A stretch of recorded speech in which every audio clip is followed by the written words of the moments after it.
Somos a soma de todos os afetos ou desafetos. Branca de Neve e os Sete Anões.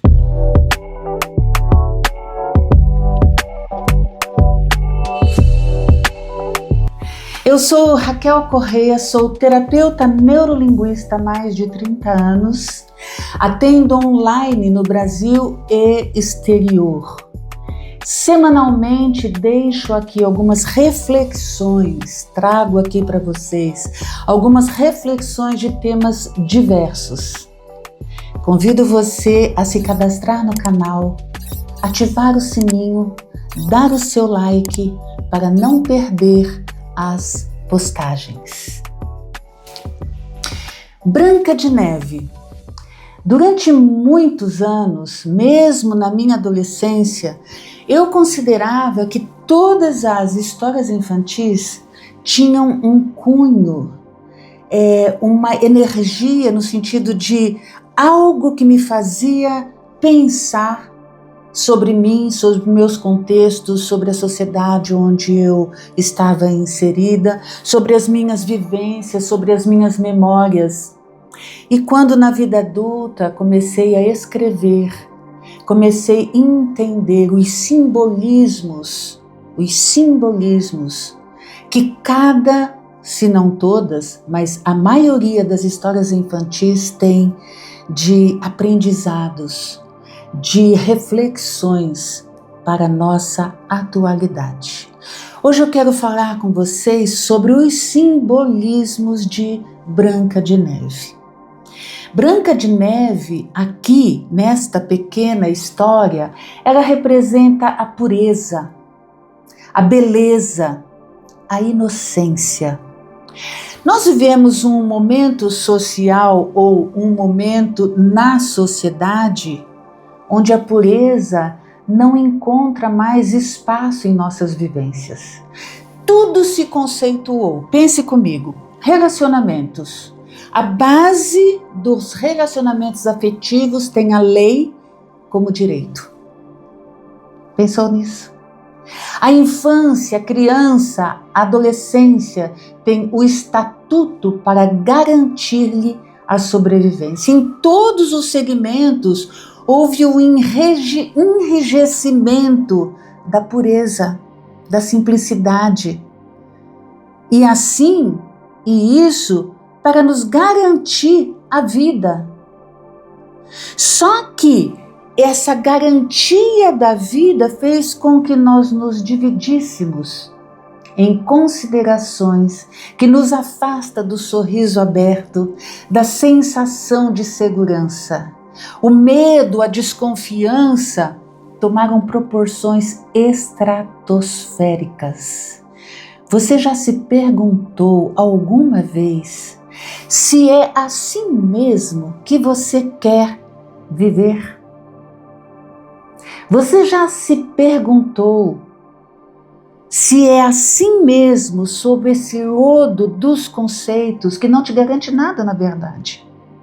Porque pureza é um estado do que é puro, do que é límpido, sem misturas.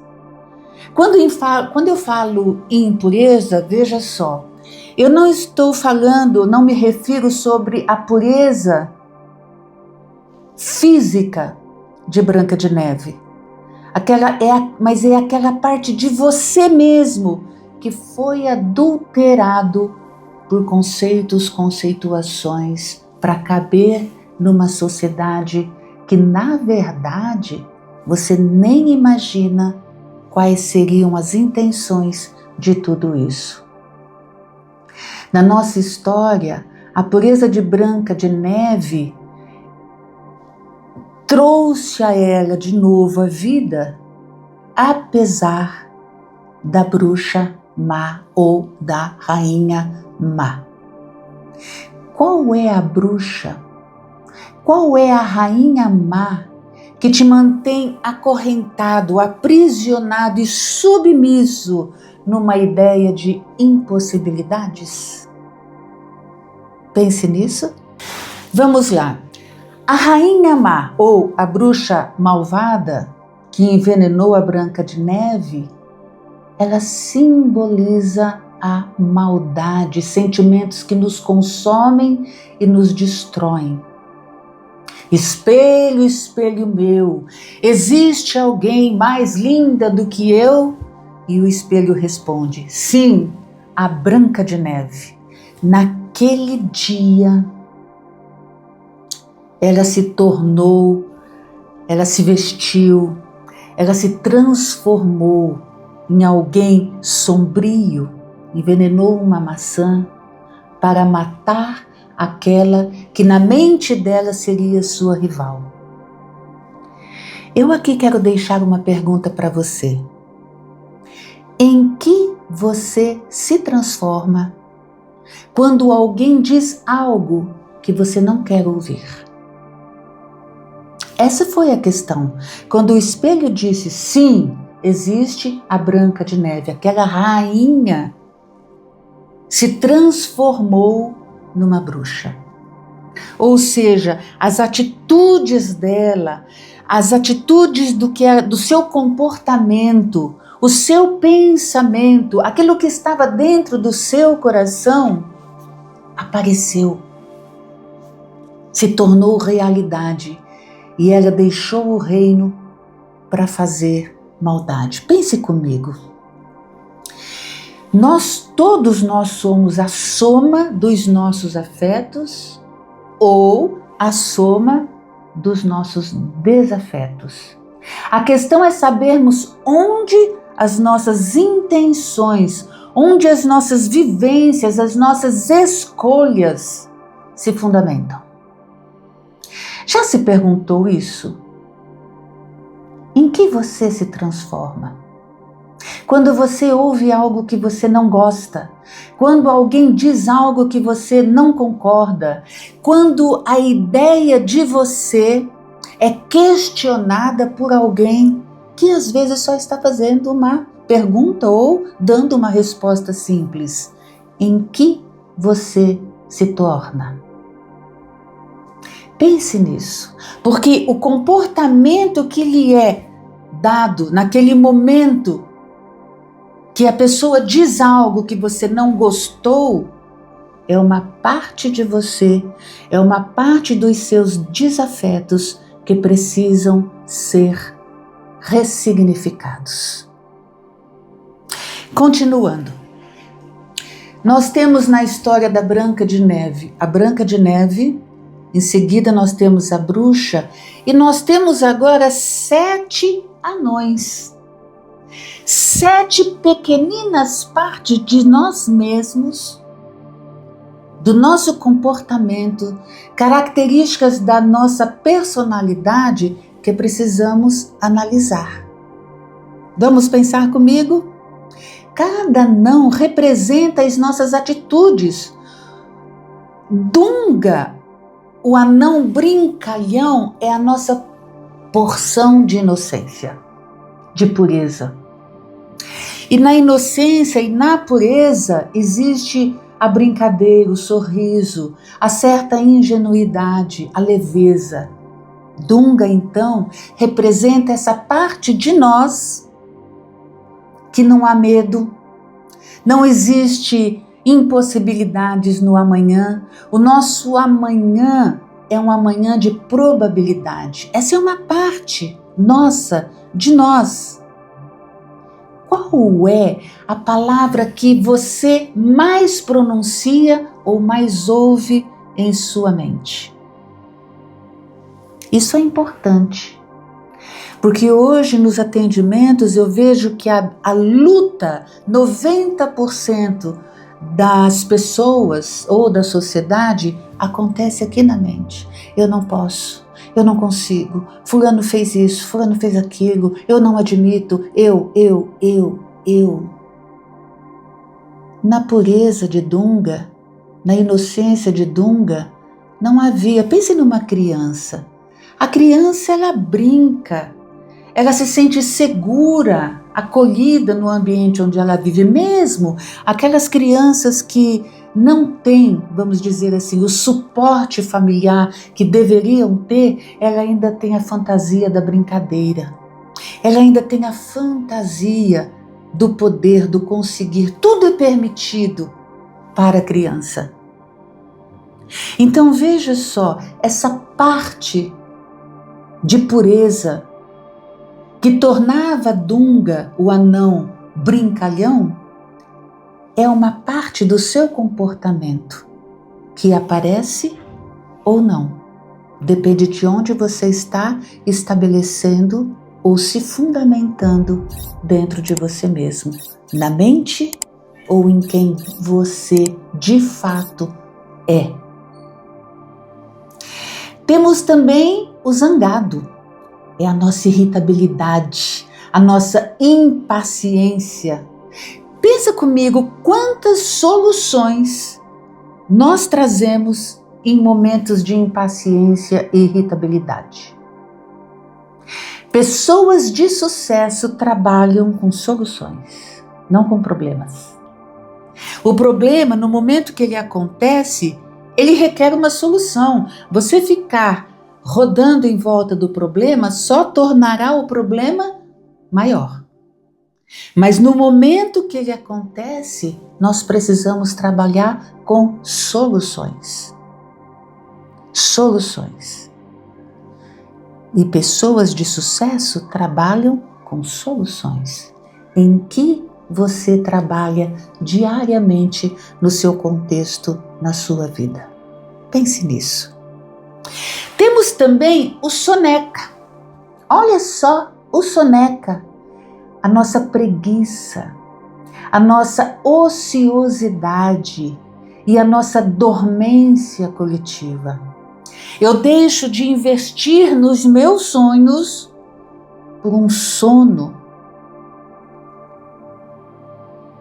que me torna improdutivo. Que sono é esse? O sono do não sei, o sono do não posso, do não consigo. Nenhum sono, ou nenhum sonho, jamais foi construído à luz das impossibilidades e sem esforço algum. O sonho requer credibilidade. Ou então ele não é sonho, é uma fantasia.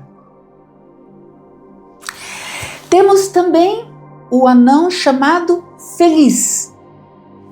Nossa alegria e a nossa felicidade temporária. Por que temporária? Porque nós deixamos-nos ser maculados por qualquer palavra atravessada, por qualquer ideia que não condiz com a minha verdade, qualquer situação que me desgosta. Então, a minha felicidade ela é temporária. Por quê? Porque ela não tem o objetivo da conquista, do sonho, da realidade, e sim a trivialidade do dia a dia. Do outro em mim e de eu no outro. Há um reducionismo de quem eu sou.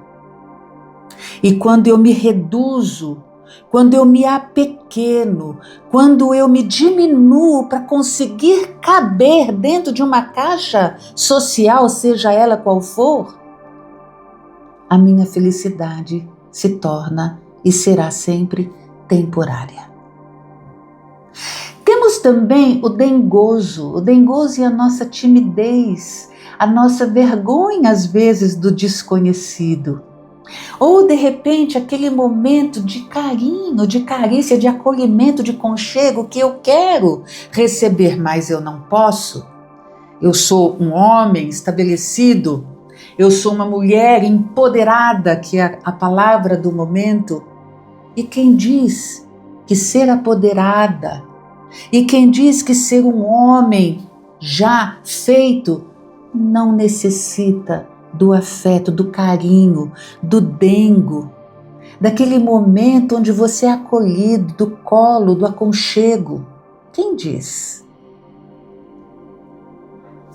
Atim as nossas fragilidades, o nosso comportamento frágil, a nossa vulnerabilidade E sabe uma coisa interessante? Nós não gostamos de nos ver assim. Então, certa vez, anos atrás, atendi uma cliente e ela falou: olha, eu não posso nem ouvir a palavra fragilidade, porque isso me dá uma sensação de fraqueza e eu não sou uma pessoa fraca. Eu falei: mas fragilidade não tem nada a ver com fraqueza. E ela não conseguia entender a diferença. Tal era a necessidade de poder, de se sentir importante, de ser vista, de ser empoderada.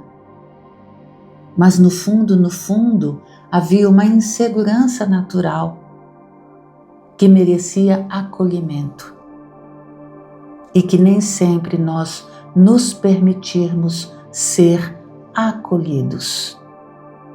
Pense nisso.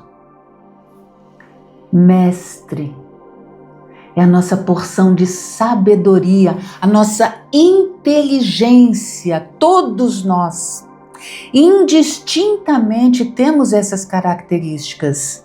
A pergunta é: temos autoconhecimento ao ponto de identificarmos cada uma das nossas partes, assumindo com leveza, sem justificá-las no outro? Porque normalmente o que acontece quando alguém diz assim: ah, você é medroso? Não, eu não sou medroso. Imagina, que isso? Medroso? Como assim? Claro que não. Mas por que não? Eu morro de medo de algumas coisas, mas não é aquele medo que me impossibilita de enfrentar a vida. É só uma sensação vulnerável a partir de algo que para mim é monstruoso. É só uma sensação. Aquilo não mexe com a pessoa que eu sou. Aquilo não diminui a minha inteligência. Aquilo não diminui a minha capacidade de gerir problemas, dificuldades. É só um momento pequeno em toda a minha vivência e que eu me permito ser. Eu me permito ser. Porque eu não fico menor quando eu sou vulnerável. Eu não fico menor quando eu me atemorizo de algo. Eu não preciso justificar em ninguém. Basta eu simplesmente entrar em concordância comigo mesmo. Simples assim. Isso não diminui quem eu sou. Pelo contrário, classifica em mim a minha capacidade de me ver com os próprios olhos e não com os olhos do outro. Vamos lá. Temos também nessa história a Branca de Neve, a bruxa, os 7 anões que são os nossos comportamentos, mas nós temos um personagem interessante, o príncipe. O príncipe simboliza a maturidade. Na maturidade nós aprendemos a amar, a cuidar, a proteger e a transformar e renovar cada dia a nossa vida. O príncipe é aquela figura do bem-estar, da beleza, não a beleza física, não o bem-estar construído em cima das posses que eu tenho, não, é aquela capacidade de saber quem eu sou, entender as minhas vulnerabilidades, absorver o que de mim é importante, o que de mim é de fato necessário para que eu viva uma vida de paz, um coração pacificado, para que eu tenha paz de espírito, de alma, e tenha também a capacidade de perambular na minha vida, ao meu entorno, com a mesma frequência que existe dentro de mim. O poder transformar, o poder renovar. Se eu ainda não cheguei nesse patamar de vida, há muito ainda para eu aprender, mas nós temos um tempo vasto para isso. Dizem que a vida é muito pequena, é muito rápida, e ela é verdade. Mas quando nós pensamos em 90 anos e ainda temos 40, nós temos mais 50 anos de construção de quem eu sou, de como eu quero viver. Você já parou para fazer a seguinte pergunta: como eu quero viver aos 50 anos? Ou aos 60 anos? Ou aos 70 anos? Às vezes nós estamos tão focados no hoje, no aqui, nos problemas, nas dificuldades, tentando trazer soluções, que nós não paramos para pensar que ainda temos 20, 30, 40 anos de vida para construir como eu quero viver. Você pode transformar o seu viver, você pode renovar os seus sonhos, mas você não pode ficar adormecido numa realidade que vai mudar e muda a cada minuto da sua vida. O príncipe também, ele trouxe para Branca de Neve, quando estava envenenada, adormecida, ele deu nela um beijo. O que simboliza esse beijo? Ele simboliza a conexão, a paixão. A conexão e a paixão que nos desperta, trazendo o renascimento e a vida.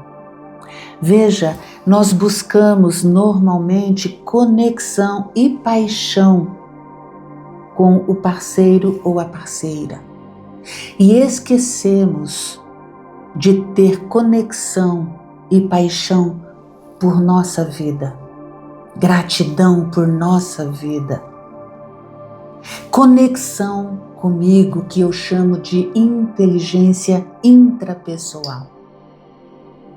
Sem essa inteligência, sem esse olhar de paixão que me desperta cada momento da minha vida, cada momento, cada acontecimento, cada trivialidade ou cada momento realmente de fragilidade ou de vulnerabilidade, ou cada momento de força, sem essa transformação, sem esta renovação, eu viverei sempre um repetente na escola da vida. Um repetente na escola da vida, vendo sempre os mesmos problemas, com a mesma falta de dimensão, e assim não cresço, não aprendo, não evoluo, não me satisfaço, não me torno realizado. Por quê? Porque essa mudança de realização, essa mudança de perspectiva, essa mudança de olhar é uma porta que se abre do lado de dentro. Não busque isso no outro. Busque dentro de você. Quando esta reflexão se fizer presente em nossas vidas, seremos a soma de todos os nossos afetos, e todos os nossos desafetos serão apenas pilastras de aprendizado, de autoconhecimento para o nosso existir. Se você gostou, dê o seu like, ative o sininho, cadastre-se no e-mail e sejam todos muito bem-vindos.